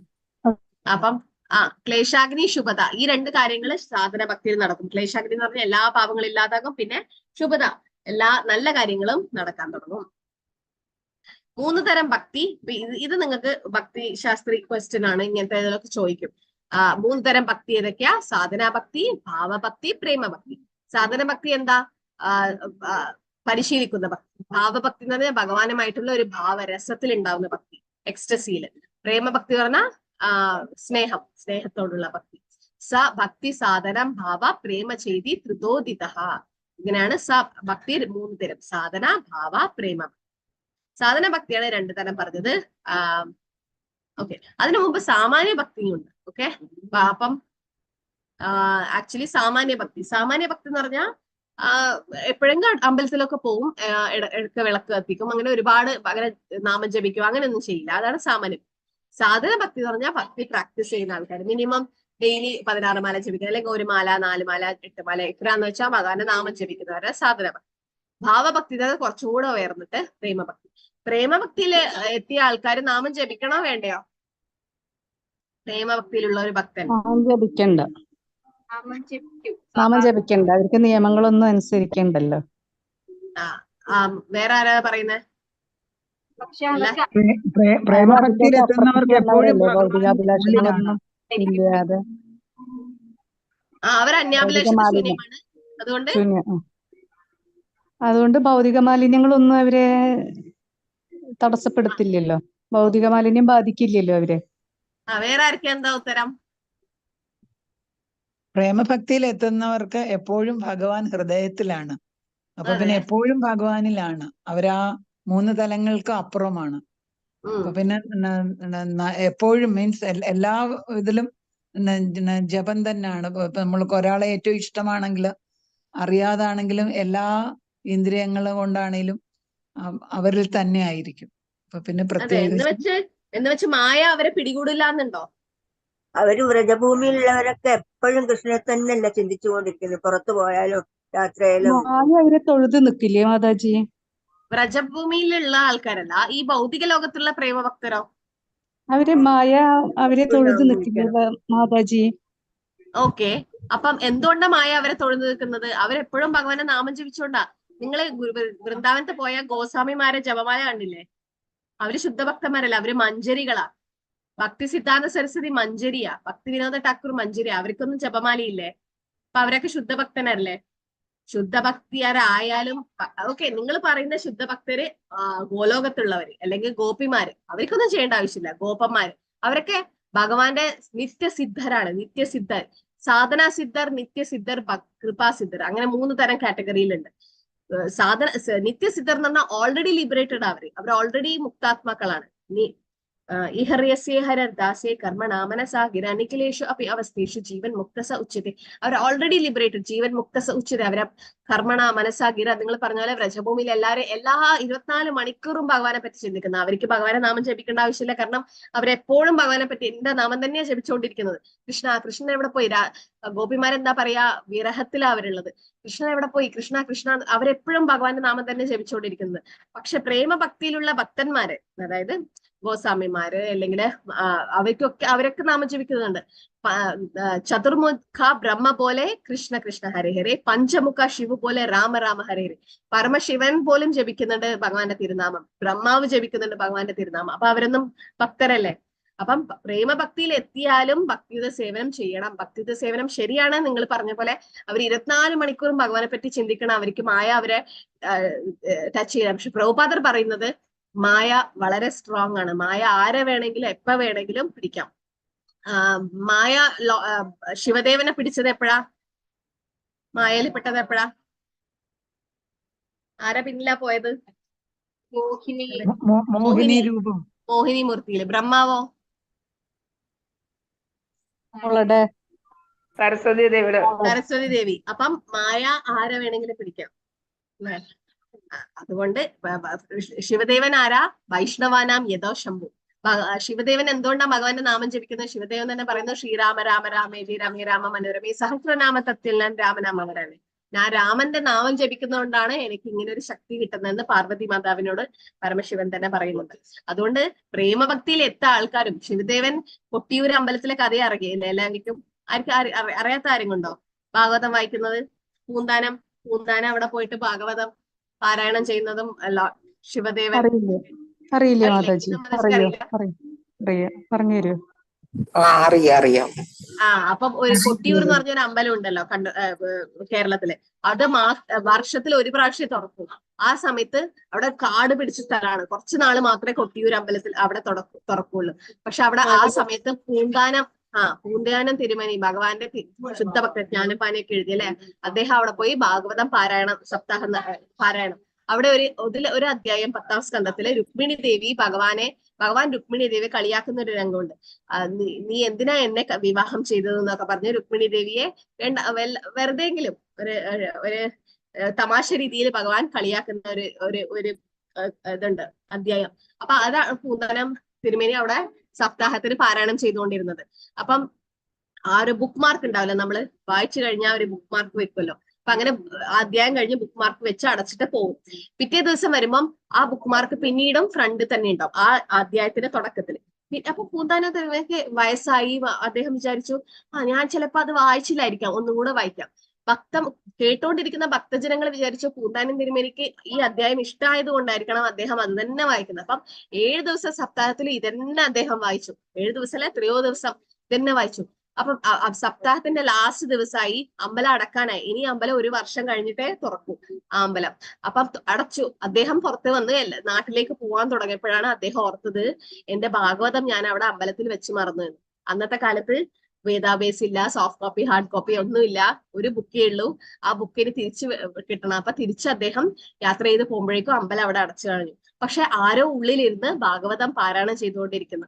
അപ്പം ചെറിയൊരു ദ്വാരത്തോടിലൂടെ അദ്ദേഹം നോക്കിയപ്പം ശിവദേവൻ പാർവതിക്ക് ഭാഗവതം വായിച്ചു കൊടുക്കുന്നത്, അതായത് ആ രുക്മിണിയുടെ ആ ഒരു അധ്യായം. അപ്പം അവസാനം ഇത് അദ്ദേഹം കണ്ടു, പൂന്താന തിരുമേനി കണ്ടു. അദ്ദേഹത്തിന് ആശ്ചര്യമായി. കൂടുതൽ ആശ്ചര്യമായത് എന്താ? പാർവതി ദേവി പറഞ്ഞു, താങ്കൾ വായിച്ച ഭാഗവതം ഓക്കെ, പക്ഷെ എനിക്ക് പൂന്താനം വായിക്കുന്ന ഭാഗവതമാണ് കേൾക്കേണ്ടത്. അതിനു വേണ്ടിയിട്ടാണ് ഡെയിലി ഞാൻ പോയിട്ട് അവിടെ ബുക്ക് മാർക്ക് ആദ്യം മുതലേ എടുത്തു വെക്കുന്നത്. കാരണം പൂന്താനം ഒരു ശുദ്ധ ഭക്തരാണ്, അദ്ദേഹം വായിക്കുമ്പോൾ എനിക്ക് വളരെ സന്തോഷം തോന്നുന്നു എന്ന് പാർവതി ദേവി പിന്നീട് പറഞ്ഞു. അപ്പം അങ്ങനെ ഒരു കളിയാക്കുന്ന രീതിയിൽ. പക്ഷെ ശിവദേവൻ പറഞ്ഞു, അങ്ങ് പാർവതി ദേവി പറഞ്ഞത് കറക്റ്റാ, പൂന്താനം വായിക്കുന്നതാണ് എനിക്കും കേൾക്കാൻ ഇഷ്ടമെന്ന്. അപ്പൊ ഇത് കേട്ട ഉടനെ പൂന്താന് ബോധമൊക്കെ പോയി, അവിടെ വീണ് പോയി. കാരണം അപ്പൊ ഇതിന്റെ അർത്ഥം എന്താ? ഭാഗവതം ശുദ്ധ പരമഹംസരെ പോലും ആകർഷിക്കുന്നു. ശുകദേവ് ഗോസ്വാമി അല്ലെങ്കിൽ ശിവദേവനെ കൂടെ. അപ്പം ഈ പറയാൻ കാരണം എന്താ വെച്ചാ, പ്രേമഭക്തിയിൽ ഉണ്ടായ ആൾക്കാർ പോലും ഭഗവാന്റെ തിരുനാമം ജപിക്കും എന്നാണ്. അവര് സാധന ഭക്തരല്ല, അവര് ഭാവഭക്തിയല്ല, അവര് പ്രേമഭക്തിയിലാണ് ഉള്ളത്. പക്ഷെ അവരെന്തിനാ ജപിക്കുന്ന വെച്ചാൽ നമുക്കൊക്കെ ഒരു ഉദാഹരണം കാണിക്കാൻ.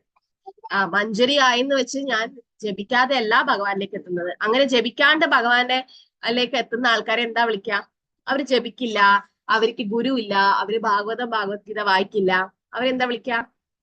സഹജിയ, പ്രാകൃത സഹജിയാസ്. അപ്പൊ സഹജിയരോട് ഭാഗവത്തിൽ ഒരു ശ്ലോകം ചൊല്ലിത്തരട്ടെ, അല്ലെങ്കിൽ ഭഗവത്ഗീത ഒരു ശ്ലോകം വായിക്കാന്ന് പറഞ്ഞാൽ അവര് പറയും, എന്തിനാ വെറുതെ സമയം പാഴാക്കുന്നത്, നമുക്ക് എല്ലാം അറിയാം, നമുക്ക് അതിന്റെ ഒന്നും ആവശ്യമില്ല, നമുക്ക് ഭഗവാനെ തിരുനാമം ജപിക്കേണ്ട ആവശ്യം പോലും ഇല്ല. അങ്ങനെ പറഞ്ഞു കഴിഞ്ഞാൽ അത് സഹജിയായി പോകും. അപ്പൊ പ്രേമഭക്തിയിൽ എത്തിക്കഴിഞ്ഞാലും ഭക്തിയുടെ സേവനം തുടർന്നുകൊണ്ടേയിരിക്കണം, ഭഗവാന്റെ തിരുനാമം ജപിക്കണം. പക്ഷെ ആ തിരുനാമം വ്യത്യാസമുണ്ട്.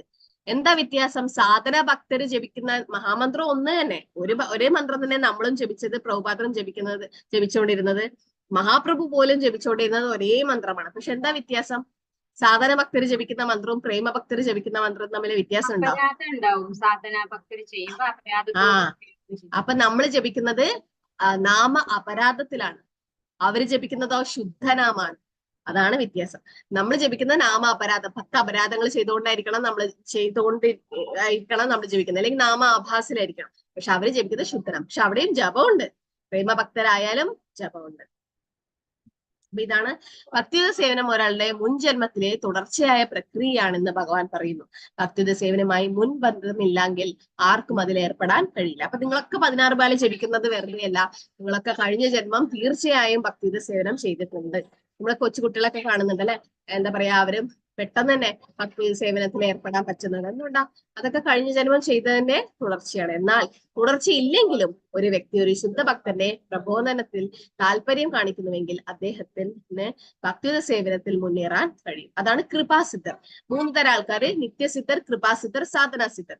നിത്യസിദ്ധർ എന്ന് പറഞ്ഞാൽ ഓൾറെഡി അവര് ലിബറേറ്റഡ് ആണ്, ഓൾറെഡി മുക്താത്മാക്കളാണ്. നിത്യസിദ്ധർ പ്രഹ്ലാദ് മഹാരാജ്, പാണ്ഡവര്, അവരൊക്കെ ഓൾറെഡി മുക്താത്മാക്കളാണ്. പിന്നെ സാധനാസിദ്ധർ, പ്രഭുപാത്ര പോലുള്ള ആൾക്കാർ സാധന ചെയ്തിട്ട് സിദ്ധി മീൻസ് ഭഗവാനിലേക്ക് പോയത്. അല്ലെ കൃപാസിദ്ധർ, ഭഗവാന്റെ കാരുണ്യം കൊണ്ട് ഭഗവാനിലേക്ക് പോയ ആൾക്കാർ. അങ്ങനെ 3 തരം ആൾക്കാരുണ്ട്. സാധന ഭക്തിയുടെ നിർവചനം: കൃതി സാധ്യ ഭവേ സാധ്യ ഭവ സാ സാധനാഭിത.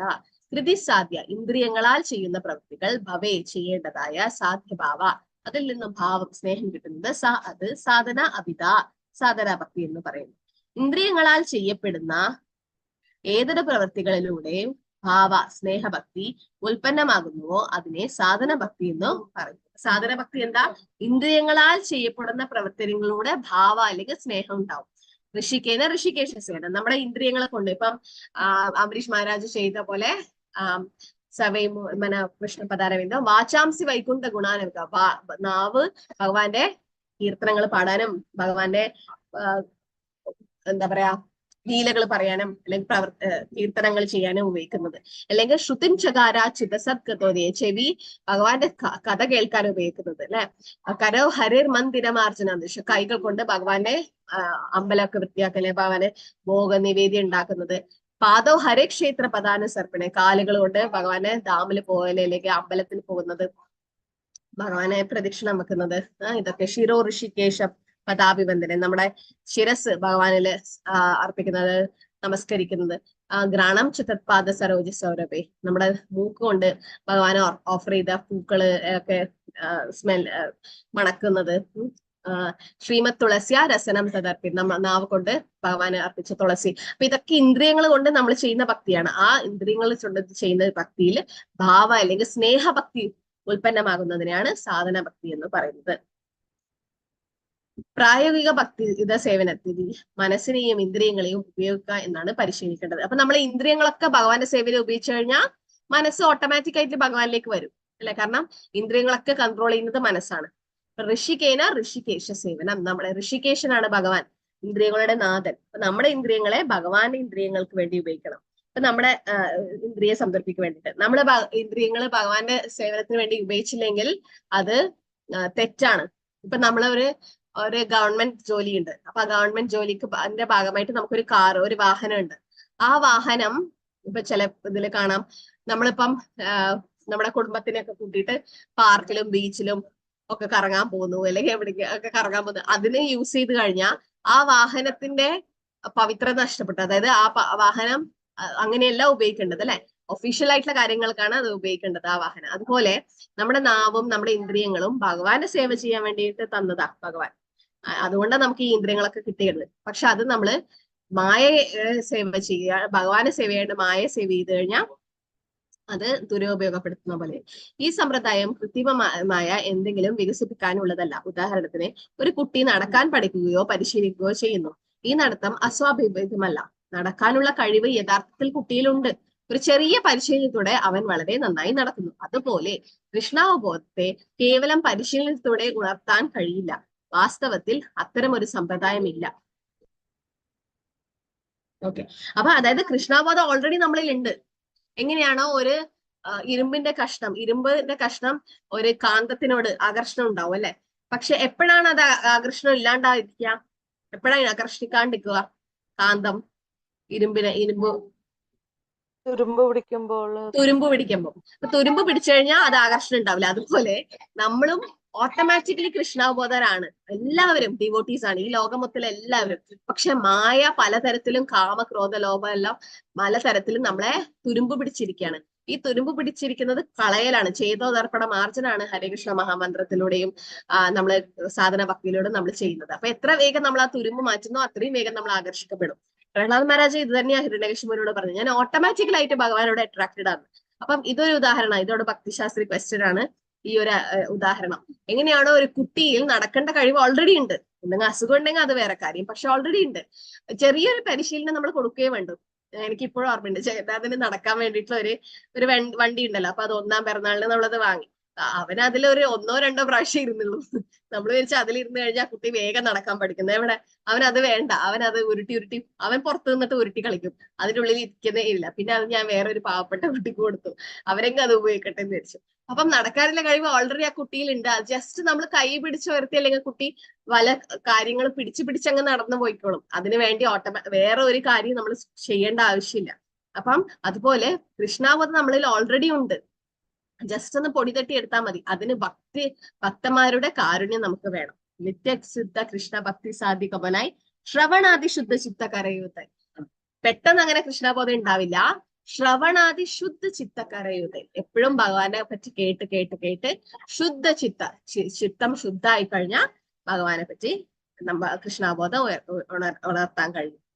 ഭക്തി സേവനത്തിനായുള്ള നമ്മുടെ സ്വതസിദ്ധമായ കഴിവ് വികസിപ്പിക്കാൻ നാം ആഗ്രഹിക്കുമ്പോൾ അവ സ്വീകരിക്കുകയും നടപ്പിലാക്കുകയും ചെയ്യുന്നതിലൂടെ ആ നിർജീവശേഷി പ്രയോഗിക്കാൻ കാരണമാകുന്ന ചില പ്രക്രിയകളുണ്ട്. അത്തരം സമ്പ്രദായത്തെ സാധന ഭക്തി എന്ന് വിളിക്കുന്നു. ഈ സമ്പ്രദായങ്ങൾ ഒരാളെ ഭ്രാന്തിൽ നിന്നും മുക്തനാക്കാൻ സഹായിക്കും. ഒരു മനുഷ്യന്റെ മാനസിക രോഗം ഒരു മനോരോഗ വിദഗ്ധന്റെ നിർദ്ദേശപ്രകാരം സുഖപ്പെടുത്തുന്നത് പോലെ ഈ സാധന ഭക്തി അവന്റെ ഭ്രാന്തിനെ നിയന്ത്രിത ആത്മാവിനെ മായ അല്ലെങ്കിൽ ഭൗതിക മിഥ്യയുടെ മന്ത്രവാദത്തിൽ നിന്ന് സുഖപ്പെടുത്തുന്നു. അപ്പൊ നമ്മളെല്ലാരും ഭവരോഗത്തിലാണുള്ളത്, മായയിലാണുള്ളത്. അതൊരു അസുഖമാണ് അല്ലെ. അപ്പൊ അതിന് വേണ്ടിയിട്ടുള്ള ഭവ ഔഷധി ഏനേച്ചി ഔഷധിമായ നശിപാരോലാഗി ഹരിനാമ മഹാമന്ത്ര ലാവു തുമിമ ജീവ് ജാഗോ ഗോറാചന്ദ് പോലെ കൊത്താനിത്ര ജാവുമായ പിശാചിറ പോലെ ഭക്തിവിനോദ താക്കൂർ ജീവ് ജാഹോ, ജീവ എണീക്കൂ, എത്ര നാളായി നീ മായയുടെ മടിയിൽ കിടക്കുന്നത്. അപ്പൊ നമ്മള് ഭവ ഔഷധി ആണ് കൊണ്ടുവന്നിട്ടുള്ളത്. ഹരിനാമ മഹാമന്ത്രം ഭവ ഔഷധി, ഭവരോഗത്തിൽ നിന്ന് മുക്തനാക്കാനുള്ള ഒരേ ഒരു ഔഷധിയാണ്. ഇപ്പൊ എല്ലാവരും ഭ്രാന്തരാണെന്ന് പറയുന്നത്. ഒരു കോടതിയിൽ എന്തോ കേസ് വന്നു, അപ്പം ഒരാളെ കൊലപ്പെടുത്തി. പക്ഷെ അദ്ദേഹത്തിന്റെ വക്കീല് പറഞ്ഞു ഭ്രാന്തനായിട്ട് അഭിനയിച്ചു കഴിഞ്ഞാൽ പിന്നെ വെറുതെ വിടും കോടതി. ഭ്രാന്തന്മാരെ അങ്ങനെ ഒരുപാട്, കാരണം അവരെ ശിക്ഷിക്കാൻ, അവരെ മാനസിക നില തെറ്റിയിട്ടാണല്ലോ. അപ്പൊ അതിനെ ചികിത്സിക്കാൻ വെട്ടും, അങ്ങനെ കഠിനമായ ശിക്ഷയൊന്നും കിട്ടില്ല. അപ്പം അത് പഠിക്കാൻ വേണ്ടി ഒരു സൈക്കാട്രിസ്റ്റിനെ അവിടെ മനോരോഗ വിദഗ്ധനെ അവിടെ നിയമിച്ചു.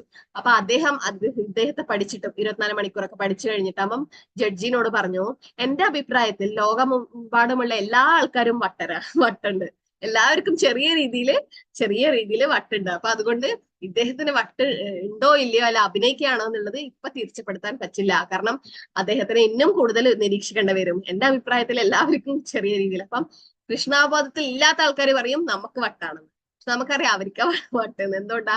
അവർ ഈ ഭൗതിക ലോകത്തിൽ ജീവിച്ചുകൊണ്ടിരിക്കുന്നു, ഈ ശരീരത്തിന് വേണ്ടി പ്രവർത്തിച്ചുകൊണ്ടിരിക്കുന്നു. നമ്മളോ ആത്മാവിന് വേണ്ടി പ്രവർത്തിക്കുന്നു അല്ലെ. അപ്പൊ അവര് പറയേണ്ട ആള് പറഞ്ഞോട്ടെ. പ്രഭുപാദർ എന്താ പറയുന്നത്? ഒരു മാതാജി, ആ മാതാജി വേറൊരു ക്ലാസ്സിലാന്ന്. ആ മാതാജി രാവിലെ ജപമാല എടുത്തിട്ട് ജപിക്കാൻ തുടങ്ങുമ്പം മാതാജിയുടെ അമ്മായിമ്മ പറയത്രേ, അവള് ധ്യാനം തുടങ്ങി എന്നൊക്കെ. അപ്പൊ അവർക്ക് അതിന് പ്രാധാന്യം അറിയാത്തതുകൊണ്ടാ അല്ലെ. ചിലപ്പോ ആ മാതാജി ജപിക്കുന്നതുകൊണ്ടായിരിക്കണം ആ അമ്മായിമ്മക്ക് പോലും അടുത്ത ജന്മം മോക്ഷം കിട്ടാൻ പോകുന്നത്, അല്ലെങ്കിൽ ആ അമ്മായിമ്മക്ക് ഒരു ഭക്തരാവാൻ പറ്റാവുന്നത്. അത് നമ്മൾ അറിയുന്നില്ല. അപ്പൊ ആ ഭ്രാന്ത് പലതരത്തിലുണ്ടെന്ന് പറയുന്നത് അതുകൊണ്ടാ. ഓക്കെ, അപ്പൊ പറയുന്ന ആള് പറഞ്ഞോട്ടെ. പ്രഭുപാദർ പറഞ്ഞെന്താ, നമ്മളിപ്പോ ഒരു വലിയൊരു വണ്ടി പോകുമ്പം ഇവിടെയുള്ള നമ്മള് സ്ട്രീറ്റ് ഡോഗ്സ് ഇല്ലേ, ഇങ്ങനെ പട്ടികളൊക്കെ ഉണ്ടാവും, അവരൊക്കെ ഇങ്ങനെ കുറച്ചുകൊണ്ടേയിരിക്കും അല്ലെ. ഒരു വലിയ വാനോ അല്ലെങ്കിൽ എന്തെങ്കിലും പോകുമ്പോ എന്ന് വെച്ച് നമ്മൾ ആ വാന് നിർത്തിയിട്ട് ഇറങ്ങിയിട്ട് തിരിച്ച് നമ്മൾ എന്തെങ്കിലും പറയോ കുറയ്ക്കോ എന്ന് ചെയ്യോ? നമ്മൾ അവിടെ അവോയ്ഡ് ചെയ്യും. സ്ട്രീറ്റ് ഡോഗ്സ് അല്ലേ, ഡോഗ്സ് അങ്ങനെ കുറച്ചുകൊണ്ടേയിരിക്കും. കുറക്കുന്ന പട്ടി കടിക്കില്ല എന്നൊക്കെ പറയുന്നതല്ലേ, അത് നമ്മൾ അങ്ങനെ മൈൻഡ് ചെയ്യില്ലല്ലോ. അതുപോലെ നമ്മൾ ഭക്തിയുത സേവ ചെയ്ത് മുന്നോട്ട് പോയിക്കൊണ്ടിരിക്കുമ്പം ചുറ്റുമുള്ള ആൾക്കാർ എന്തൊക്കെയോ പറയും, അത് നമ്മൾ മൈൻഡ് ചെയ്യേണ്ടതില്ല എന്നാ പ്രഭാതർ പറയാം. അതിനെ റിയാക്ട് ചെയ്യാൻ പോണ്ട എന്നാ പറയുന്നത്.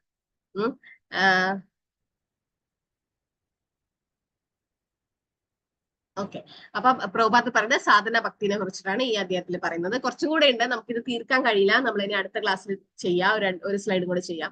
അതിനാൽ ഞങ്ങൾക്ക് കൃഷ്ണനോട് ഭക്തി ഉണ്ടെന്നതാണ് വസ്തുത, അതാണ് ശരി. എന്നാൽ ഏതെങ്കിലും വിധത്തിൽ അല്ലെങ്കിൽ മറ്റൊരു വിധത്തിൽ ഞങ്ങൾ വേർപിരിഞ്ഞിരിക്കുന്നു, അല്ലെങ്കിൽ ഞങ്ങൾ മറന്നു. അതിനാൽ ഈ നിയന്ത്രണ തത്വത്തിൽ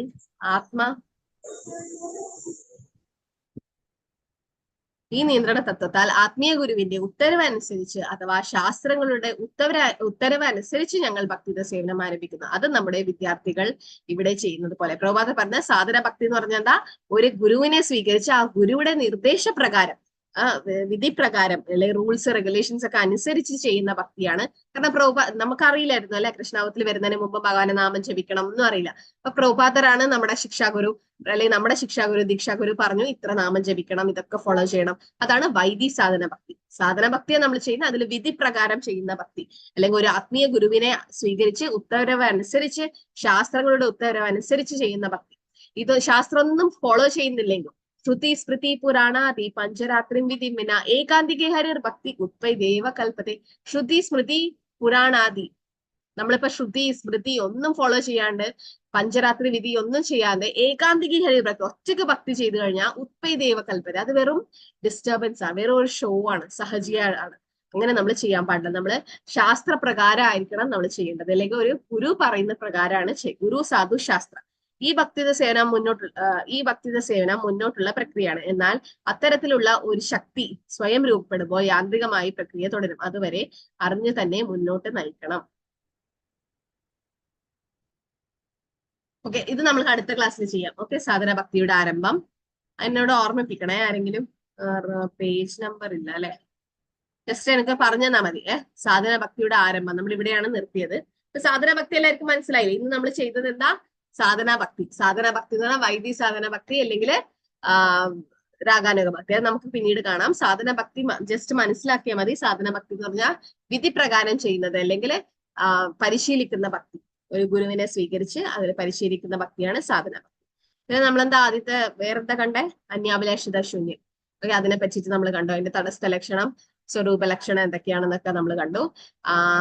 കൃഷ്ണാവബോധത്തിന്റെ പ്രക്രിയ എങ്ങനെയാണ്. ഒരു കുട്ടി നടക്കാൻ ഓൾറെഡി അറിയാം, പക്ഷെ അതിന് ജസ്റ്റ് ഒരു പരിശീലനം മാത്രം വേണം. ആ ഒരു പരിശീലനമാണ് കൃഷ്ണാവബോധം ചെയ്യുന്നത്. കൃഷ്ണാവബോധത്തിൽ വന്നു കഴിഞ്ഞാൽ നാളെ ജപിക്കാൻ പറയുന്നതൊക്കെ എന്താ? ആ പരിശീലനത്തിനാണ്. അതിന്റെ കൂടെ യമനിയമങ്ങൾ വേണം. കാരണം യമനിയമങ്ങൾ ഇല്ലെങ്കിൽ നമുക്ക് ശരിക്കും നാമം ജപിക്കുന്നതിൽ കോൺസെൻട്രേറ്റ് അല്ലെ ഉയർന്നു വരാൻ പറ്റില്ല. ഹരേ കൃഷ്ണ കൃഷ്ണ കൃഷ്ണ ഹരേ ഹരേ, ഹരേ രാമ രാമ രാമ ഹരേ ഹരേ. അപ്പൊ വേറെ ക്ലാസ്സിലാർക്ക് പോവാം. വേറെ എന്തെങ്കിലും ഡൗട്ട് ഉണ്ടോ? ഹരേ കൃഷ്ണ. ശ്രീദേവി മാതാജി. ഇല്ല മാതാജി, ഹരേ കൃഷ്ണ, ഹരി ബോൽ. ഹരേ കൃഷ്ണ. എന്തെങ്കിലും ആഡ് ചെയ്യാനുണ്ടോ? ആയിരിക്കും എന്തെങ്കിലും പറയാനുണ്ടെങ്കിൽ ആഡ് ചെയ്യാം. പിന്നെ കുറച്ച് പേരെ ഓഗസ്റ്റിൽ വരുന്നുള്ളൂ എന്ന് കേട്ടു. അതെന്താ? എല്ലാവരും ഓൾറെഡി വന്നു പോയി കുറച്ച് ആൾക്കാര്. പക്ഷെ പറ്റുന്ന ആൾക്കാരൊക്കെ വരാൻ നോക്കുക. ഒന്നും അറിയില്ല, ദീക്ഷയുടെ ഇതൊന്നും ഉറപ്പില്ല. കാരണം ഗുരുമരാജിന്റെ അവസ്ഥ ഇപ്പൊ നമുക്കൊന്നും പറയാൻ പറ്റില്ല. വൃന്ദാവനത്തില് ദീക്ഷ എടുക്കാൻ പോയ ആൾക്കാർക്ക് വരെ ഗുരുമരാജിന്റെ അടുത്ത് നേരിട്ട് എടുക്കാൻ പറ്റില്ല. അവിടെ ഭക്തി പുരുഷോത്തം മഹാരാജ് വന്നിട്ടാണ് 600 പേര് ദീക്ഷ എടുത്തത്. ബ്രാഹ്മണിക് ദീക്ഷ അവിടെ കൊടുത്തില്ല. ഒരുപാട് പേര് പോയി തിരിച്ചു വന്നു. അപ്പം ആ സമയത്ത് ഗുരുമരാജ് ICUലായിരുന്നു. അപ്പൊ ഒരിക്കലും നമ്മള് ഗുരുവിനെ നിർബന്ധിച്ചിട്ട് കൊണ്ടുവരാൻ പറ്റില്ല അല്ലെ. ഗുരു നമ്മള് സീരിയസ് ആണ്. പ്രഭുപാദ പറഞ്ഞ show to Krishna how serious you are. നമ്മൾ ഭഗവാനെ കാണിക്കുക നമ്മൾ എത്ര സീരിയസ് ആണ്. അപ്പൊ നമ്മൾ എന്ത് ചെയ്യും? ഭഗവാൻ നമ്മളെ ഹൃദയത്തിൽ പരമാത്മാവായിട്ടുണ്ട്, ചൈത്യഗുരുവായിട്ടുള്ള ഭഗവാൻ പുറത്തേക്ക് വരും ഗുരുവായിട്ട്. അപ്പൊ നമ്മളെ ഗുരുവിനെ നിർബന്ധിച്ച് കൊണ്ടുവരാം. അപ്പൊ നാമനിഷ്ട പ്രഭു ഒരിക്കലും ഗുരുമഹാരാജിനോട് അങ്ങ് വരണം, ടെമ്പിൾ ഓപ്പണിംഗ് ആണ് വരണം പറഞ്ഞാൽ ഗുരുമഹാരാജ് തീർച്ചയായും ഓടി വരും. പക്ഷെ പറയില്ല. എന്തുകൊണ്ടാന്ന് വെച്ചാൽ ഗുരുമഹാരാജിന്റെ ഹെൽത്ത് ആണ് ഇപ്പൊ പ്രധാനം അല്ലെ. അപ്പം ഗുരുമഹാരാജിന്റെ അസിസ്റ്റൻസ് ഒക്കെ അതാണ് ശ്രദ്ധിക്കുക ഫസ്റ്റ്. ഗുരുമഹാരാജ് എപ്പോഴും പറയും ഞാൻ മായപ്പൂർ പോയാൽ മാത്രമേ ഞാൻ കുറെ റിലാക്സ് ആവും. അപ്പൊ ഗുരുമഹാരാജ് എപ്പോഴാണോ വരാൻ ആഗ്രഹിക്കുന്നത് അപ്പോഴും വരട്ടെ. നമ്മള് ദീക്ഷയുടെ പേപ്പേഴ്സ് ഒക്കെ റെഡിയാക്കി വെക്കുക. നിങ്ങൾ IDC ഒക്കെ കഴിഞ്ഞില്ലേ, എല്ലാം റെഡിയാക്കി വെക്കുക. ഇന്റർവ്യൂവിനൊക്കെ റെഡിയായി നിൽക്കുക. ഭഗവാൻ തീരുമാനിക്കുന്ന പോലെ നടക്കട്ടെ. അപ്പൊ ഒന്ന് ഉറപ്പ് അതുകൊണ്ടാണ് നമ്മൾ പറയാത്തത്. പറഞ്ഞു കഴിഞ്ഞാൽ പിന്നെ എല്ലാവരും ടിക്കറ്റ് ഒക്കെ ബുക്ക് ചെയ്ത് ആ ഒരു ആഗ്രഹത്തോടെ വന്നു കഴിഞ്ഞ് നടക്കുന്നില്ലെങ്കിൽ നമുക്കൊന്നും പറയാൻ പറ്റില്ല. അതുകൊണ്ട് നമ്മൾ ഒരിക്കലും ഉറപ്പ് പറയുന്നില്ല. മഹാരാജ് എപ്പോഴാണ് യെസ് അവിടുന്ന് പറയുന്നത് ആ സമയത്ത് എന്തായാലും ഇനോഗ്രേഷന്റെ കാര്യം ഓപ്പണിങ്ങിന്റെ കാര്യമൊക്കെ അമ്പലം തുറക്കുന്നതൊക്കെ നമ്മൾ അറിയിക്കും. അപ്പൊ അദ്ദേഹത്തിന്റെ സെക്രട്ടറി എന്താ തീരുമാനമൊക്കെ എടുക്കുന്ന അറിയില്ല. അങ്ങനെ ഉണ്ടെങ്കിൽ അറിയിച്ചു കഴിഞ്ഞാൽ നമ്മൾ തീർച്ചയായും എല്ലാവരെയും അറിയിക്കും. പിന്നെ ഇപ്പൊ ഒരു ഉറപ്പില്ല, അതുകൊണ്ടാണ് ഞാൻ പിന്നെ ഒന്നും വിളിക്കാത്തത്. പിന്നെ ആ സമയമാകുമ്പോഴേക്കും നമുക്ക് ഭക്തിശാസ്ത്രി കഴിയണം എന്നാണ് എന്റെ ആഗ്രഹം. പക്ഷെ നിങ്ങൾ എങ്ങനെ അത് പഠിച്ചെടുക്കും എന്നുള്ളത് ഒരു സംശയം മാത്രമേ എനിക്കുള്ളൂ. അങ്ങനെയാണെങ്കിൽ ഭക്തിശാസ്ത്രി സർട്ടിഫിക്കറ്റ് കൊടുക്കണം എന്നുണ്ട് നമുക്ക്. പക്ഷെ ആ സമയത്ത് എങ്ങനെയാണെന്നൊന്നും അറിയില്ല. ഇവിടെ എന്തൊക്കെയാണ് ചടങ്ങ് ഒന്നും അറിയില്ല. അപ്പം ഉറപ്പില്ലാത്തോണ്ട് ഞാൻ പറയാത്തത്. അങ്ങനെ ഉണ്ടെങ്കിൽ ഞാൻ അറിയിക്കാം. ആ സമയത്ത് എല്ലാവരും വരാൻ ശ്രമിക്കാം കേട്ടാ. ഹരേ കൃഷ്ണ. വൈശാഖത്തിലാണ് കൊട്ടിയൂര് അമ്പലം തുറക്കുക.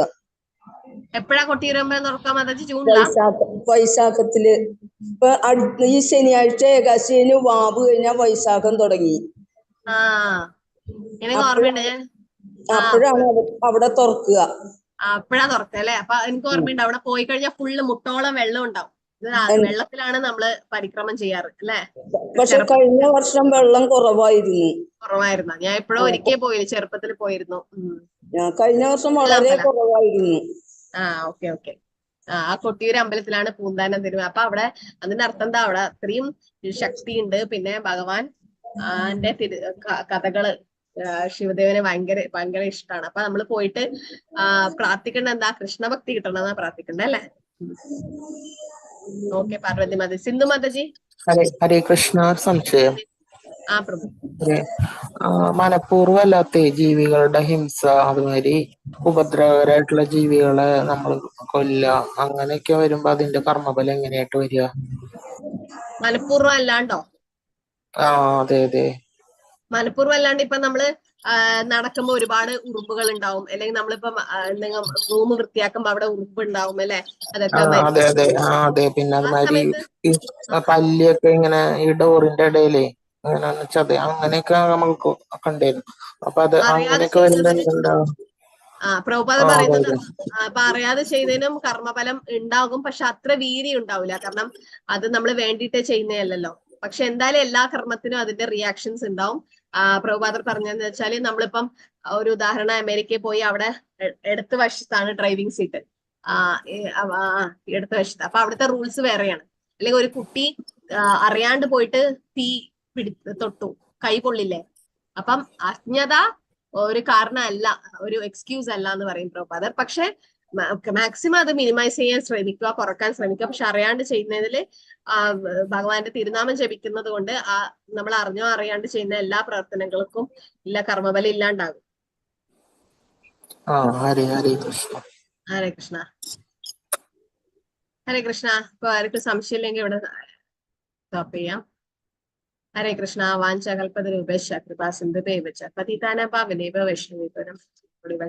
ജയ ശ്രീ പ്രഭുപാദ്.